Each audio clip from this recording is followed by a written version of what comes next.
আনুষ্ঠানিক নয়, তারপরও বেশ ঘটা করেই এমন শপথের আয়োজন জোহরান মামদানির। নিউ ইয়র্ক সিটির নবনির্বাচিত মেয়র শপথ গ্রহণের জন্য বেছে নেন নতুন বছরকে স্বাগত জানানোর রাতকে। ম্যানহাটনের ঐতিহাসিক সাবওয়ে স্টেশন। ১৯৪৫ সাল থেকে বন্ধ সাবওয়েতে আমন্ত্রিত ছিলেন কয়েকশো অতিথি। মামদানিকে শপথ পাঠ করান নিউ ইয়র্কের অ্যাটর্নি জেনারেল লেটিশিয়া জেমস। ধর্মগ্রন্থ কুরআনের ওপর হাত রেখে শপথ বাক্য পাঠ করেন মুসলিম ধর্মাবলম্বী মামদানি।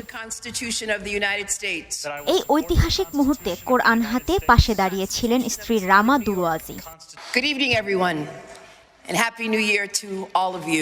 জোহরান মামদানিকে শহরের মেয়র হিসেবে শপথ পড়াচ্ছি। ২০২৬ সালকে স্বাগত জানানোর জন্য এর চেয়ে ভালো কিছু আমার কল্পনায় নেই। মামদানি এমন একজন ব্যক্তি যিনি নতুন যুগের সূচনা করতে সক্ষম। শহরবাসীর জন্য অগ্রগতি, প্রতিশ্রুতি ও সমৃদ্ধি নিয়ে আসবেন তিনি। লেটিশিয়া জেমসের প্রত্যাশার রেশ ধরে নিজের সবটুকু সক্ষমতা বিনিয়োগের অঙ্গীকার পুনর্ব্যক্ত করেন মামদানি।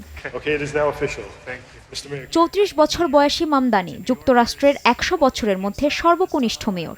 গেল বছরের ৪ নভেম্বরের নিউ ইয়র্ক সিটি মেয়র নির্বাচনে বিপুল ভোটে জয়লাভ করেন ডেমোক্র্যাট পার্টির মনোনীত এই তরুণ রাজনীতিবিদ। তিনি দক্ষিণ এশীয় বংশোদ্ভূত প্রথম মুসলিম যিনি নিউ ইয়র্ক সিটির অভিভাবকত্ব গ্রহণ করলেন।